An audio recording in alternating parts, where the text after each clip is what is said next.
Hey listeners, last year was our 15th year of the best in food storytelling. As we head into 2025, we're kicking off a contest in collaboration with the podcast series Feast and Harmony and Sixth Man, where you have the opportunity to win a 4-night cruise for 2 on Chefs Making Waves, a food, wine, and spirits festival at sea. When you donate to HRN, you'll be entered for the chance to win a porthole cabin for 2 on Chefs Making Waves, sailing May 5th through 9th, 2025, from Miami to Cozumel, Mexico on Norwegian Gem. You'll also support another year of great food storytelling with a portion of your donation going toward disaster relief for the food and beverage communities within Western North Carolina and Southern California. This cruise is a once-in-a-lifetime opportunity for culinary adventurers, featuring top celebrity chefs including Jonathan Waxman, Antonio Lafaso, Robert Irvine, and many, many more. There's a myriad of experiences such as restaurant takeovers, live food and mixology demos, themed parties, and more. To enter your chance to win, please visit heritageradionetwork.org/cruise. Terms and conditions apply. You must be 21 or over to enter. That's heritageradionetwork.org/cruise. You're listening to Heritage Radio Network. Hey, Gringex Chicagoans. I'm Linda from Cena Secreto. If you are in the neighborhood, you should look up Cena Secreto on Instagram. See if I'm hosting any dinners or tastings upcoming. Can't wait to see ya. SEYNA Secreto. Secret with an O. This episode is brought to you by Wisconsin Cheese. Wisconsin, the state of cheese, makes half of the nation's specialty cheese and wins more awards than any other state or country. Our heritage and traditions, master cheesemaker program, and the American propensity for innovation all put Wisconsin on the cutting wedge of cheesemaking. With over 600 varieties of cheese to choose from and 5,500 national and international awards and counting, get ready to turn your refrigerator into a trophy case. Enjoying a Wisconsin cheese is basically like winning a gold medal in culinary achievement.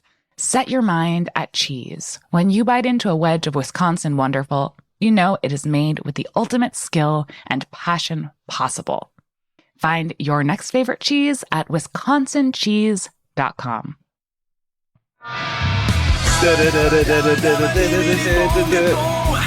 Agave road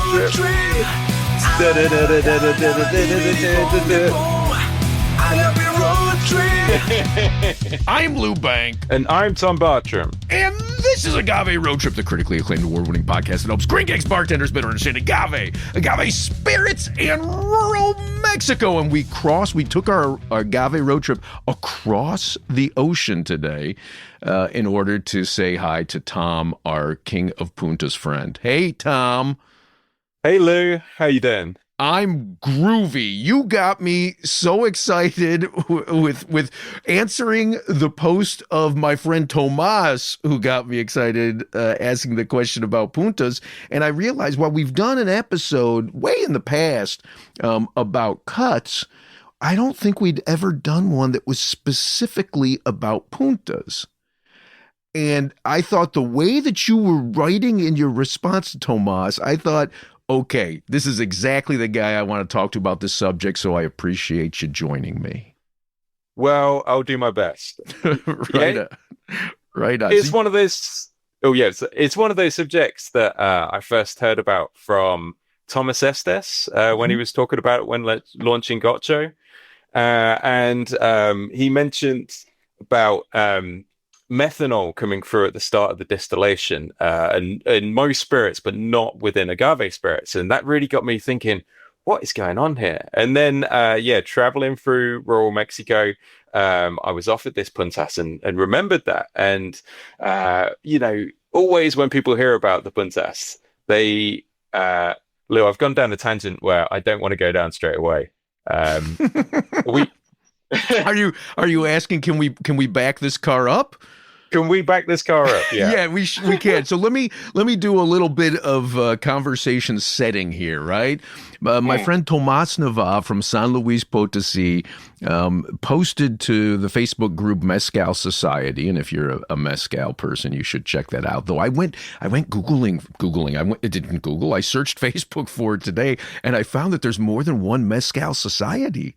Do you know that? Oh wow! Yeah. No idea. So if you're inclined, if you're not already part of Mezcal Society, you should go to Facebook, search it, and then go for the one that has the most people on it, because that's the one that we're talking about. Anyway, so my friend Tomas is this amazing distiller in San Luis Potosi, and he posted this screenshot that he grabbed off of spiritsbeacon.com from their glossary section that defines 4 shots. Right? So what it says is 4 shots are the first vapors to boil off during distillation, usually containing compounds such as acetone, methanol, and aldehyde volatiles.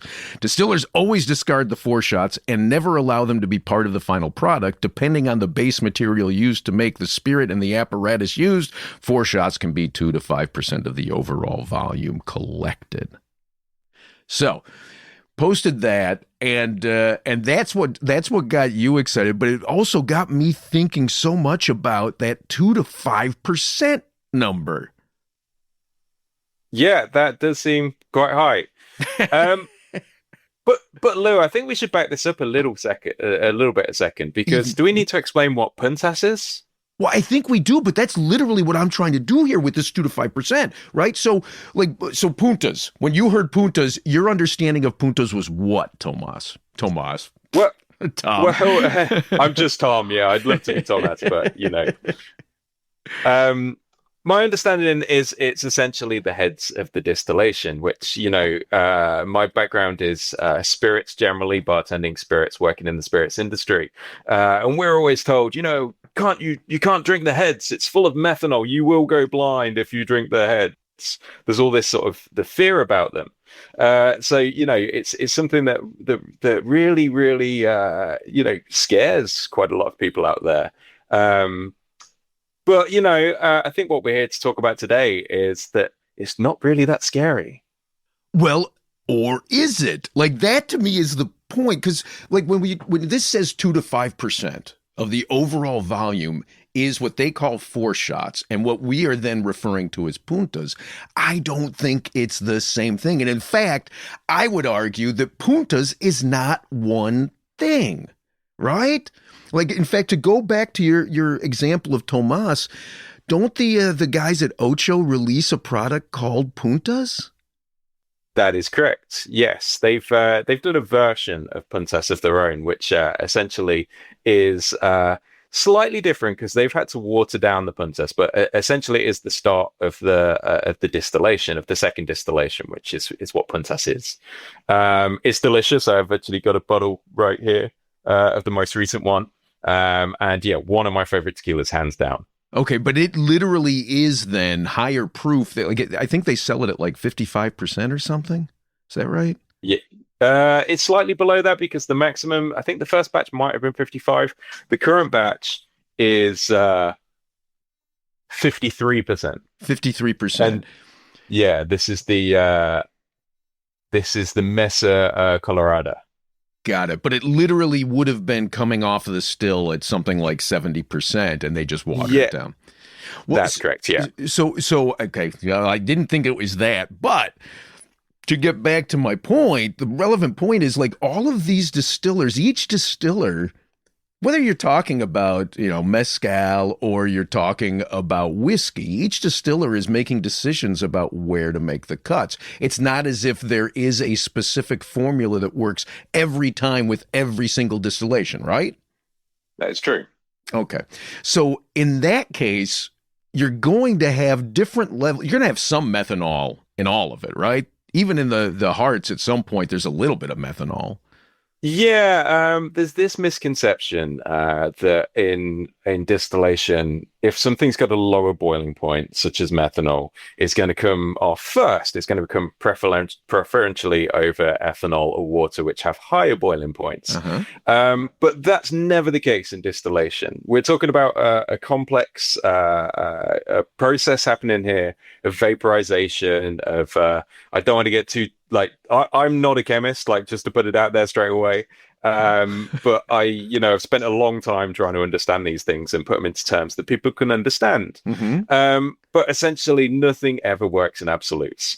And yeah, you will get a little bit of methanol in the heads, you'll get a little bit of methanol in the body, and you perhaps get even more methanol in the colas, in the tails. But maybe that's something that we come back to in a little while. Sure. So in that particular case, okay, you're going to be drinking methanol. The question really becomes how much and is it damaging? And if you look at the reports that are coming out of my country's health departments, they'll tell you that any amount of alcohol is dangerous, and I get that, right?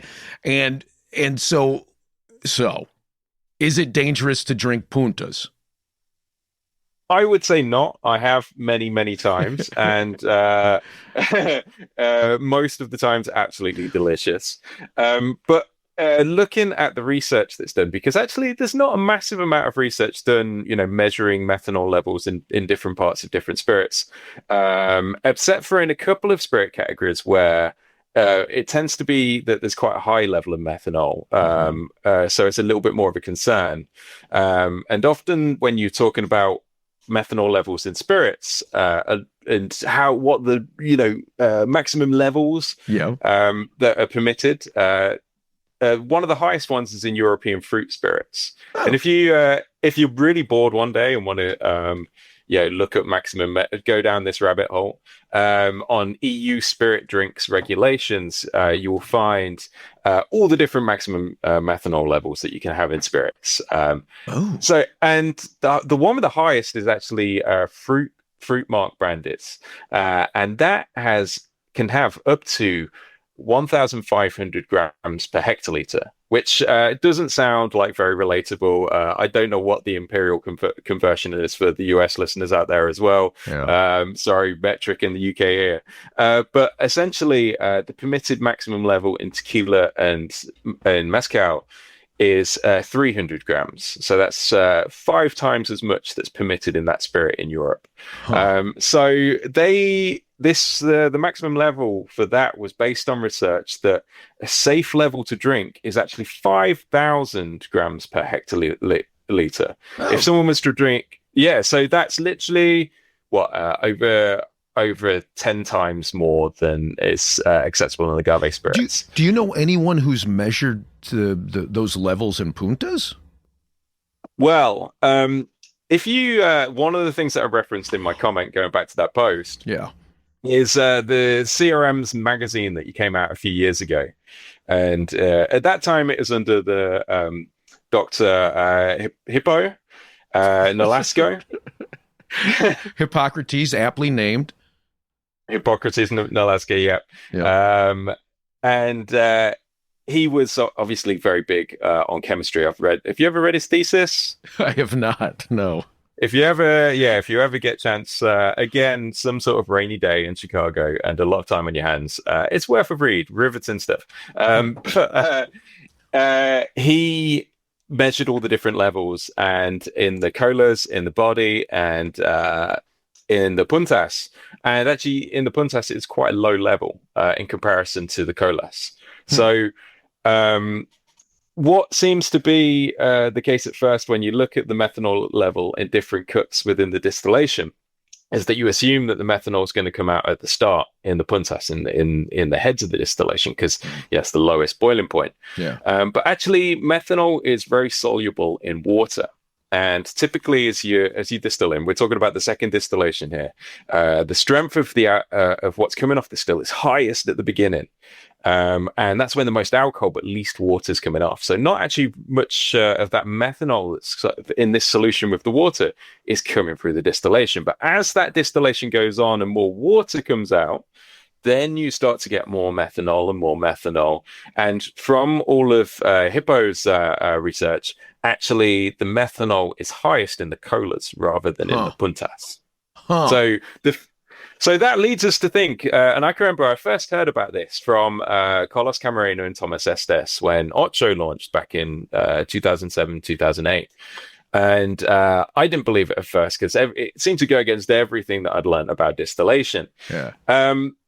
But at that point, we thought this only happens in agave spirits. Agave spirits are really, really special because it works the opposite way around of all different spirits.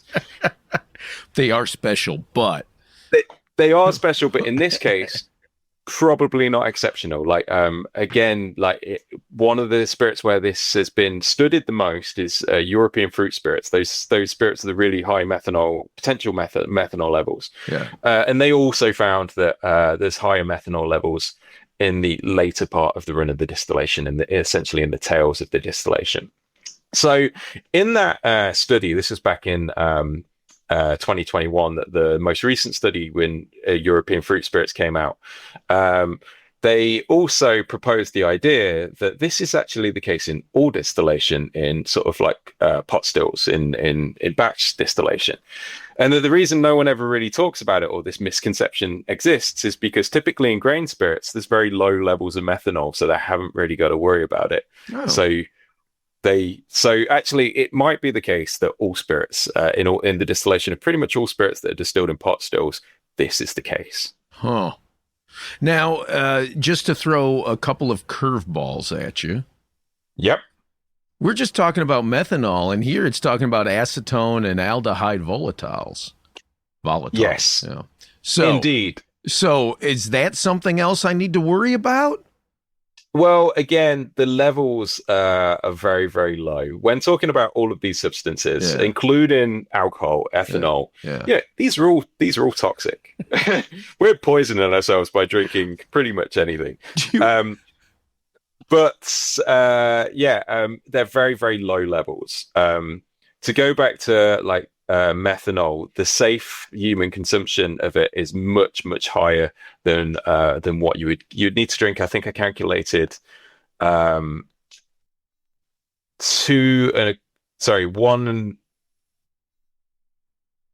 calculated 2.25 bottles of tequila or mezcal at, that maximum level.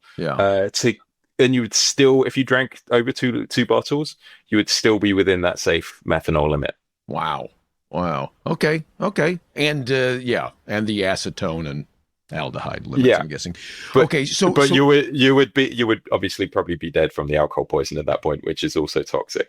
According to Hippocrates research, though, these are very, very low levels that are generally found even in the Puntas. So I don't think there's any risk of toxic of problems from there.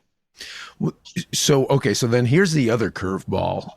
I know of very specifically a distiller. I'm not going to these are friends of mine, and just in case there is something wrong here, I'm not going to name them because I don't want to throw them under the bus.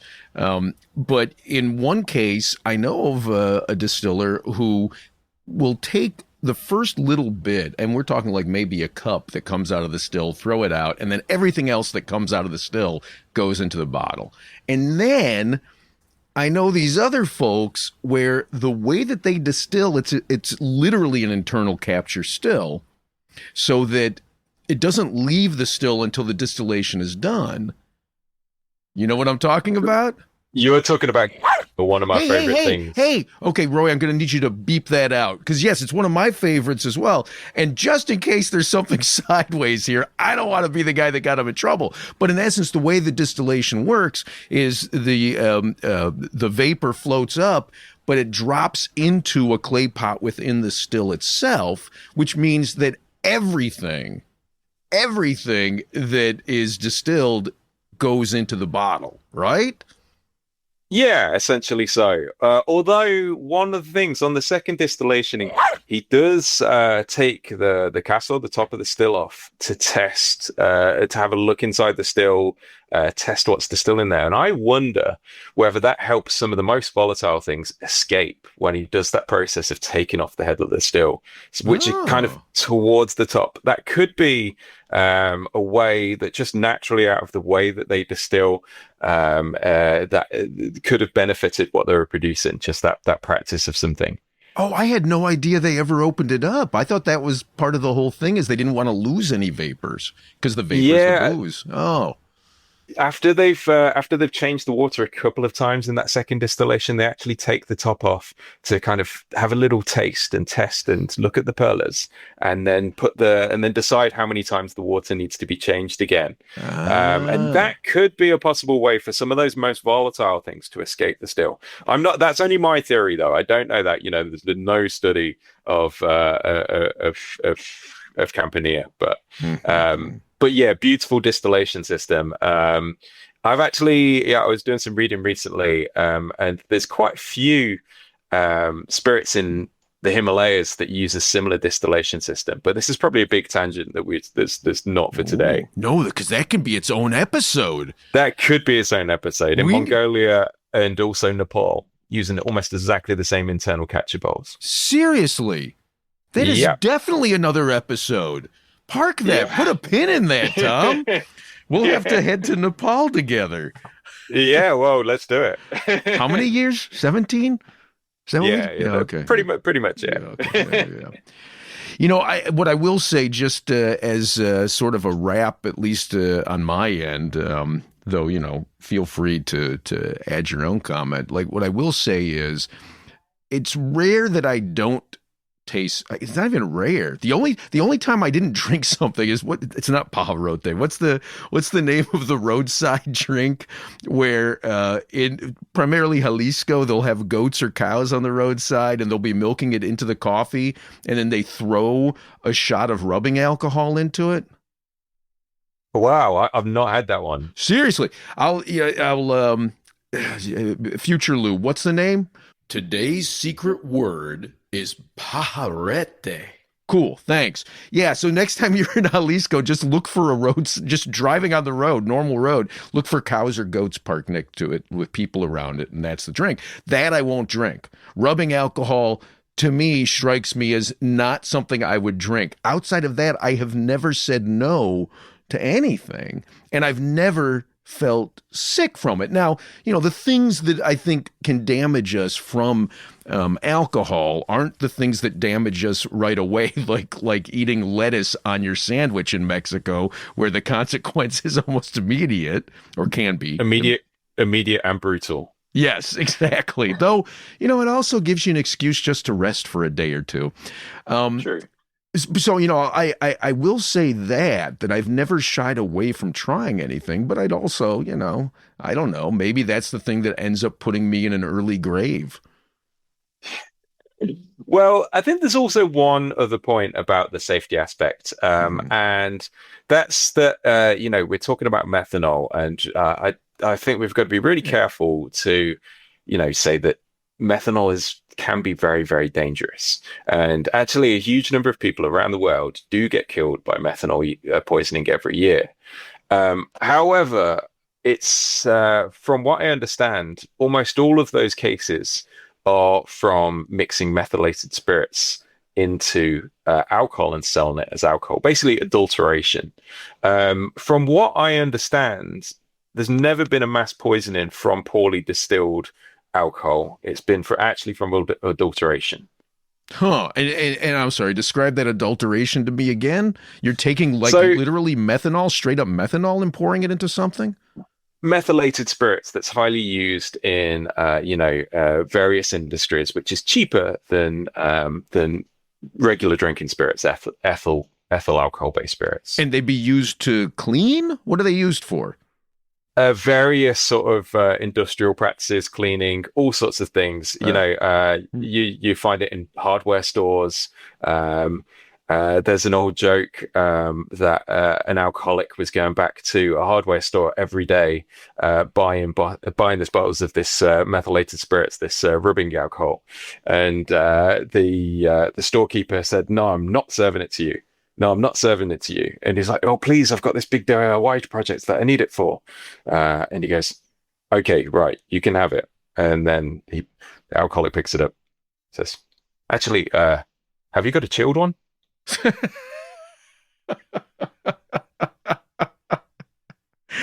Okay, well, there you go. I think that might be the wrap. Cool. Do you have anything else on this, Tom? I don't know, bro. Maybe a few more bad jokes. I don't know. Can we use that? I don't want to, offend any alcoholics out there or... Brilliant. Well, I hope that was helpful. I've been Tom Bartram. You've been Lou Bank. And this has been Agave Road Trip, Tom. I will catch you next episode. Catch you next time, Lou. Hasta pronto. You've been listening to Agave Road Trip, the critically acclaimed award-winning podcast that helps Gringex bartenders better understand agave spirits, and rural Mexico. We're blessed with sound engineering by Roy Sierra and a theme song performed by Gabriel Oliveira and Marco Ricos. Sign up to become a road tripper and listen to more episodes at agaveroadtrip.com. If you enjoyed this podcast, please let us know. And if you hated it, well, I'm sure you'll let us know that too. You can also find us on Facebook and Instagram at Agave Road Trip. Agave Road Trip is a production of 10 Angry Pit Bulls, Inc. Agave Road Trip is powered by Simplecast. Thank you for listening to Heritage Radio Network. Heritage Radio Network is food radio supported by you. For our freshest content, subscribe to our newsletter. To subscribe to the Heritage Radio newsletter, enter your email at the bottom of our website, heritageradionetwork.org. Connect with Heritage Radio Network on Instagram and Twitter at heritage_radio. You can also find Heritage Radio Network at facebook.com/Heritage Radio Network. Heritage Radio Network is a nonprofit organization using the power of educational storytelling about food to build a more equitable, resilient food system. Heritage Radio Network couldn't do that without support from listeners like you. Become a part of the world's most innovative community today. Subscribe to the shows you like. Tell your friends. And please join the Heritage Radio Network family by becoming a member. To become a member of the Heritage Radio Network, click on the beating heart of our homepage. Heritage Radio Network can become addictive. Programming you hear on Heritage Radio Network might lead you to eat, drink, and listen to more programming on Heritage Radio Network. If you drink, please do not drink and drive. Drink responsibly. Drive responsibly. Eat responsibly too. And listen to Heritage Radio Network responsibly. To listen to Heritage Radio Network responsibly, wear protective earbuds. While wearing protective earbuds, do not drive. Do not walk either. Sit in a comfortable chair. If that comfortable chair has a hard seat, please remember to stretch every 30 minutes. If you stretch every 30 minutes, please stay within your defined stressing capacity. And consult a doctor who specializes in stretching. If you don't have a doctor, maybe Dr. Ryan Acock, the Cocktail MD, can help you out. Thanks for listening. Agave Road Trip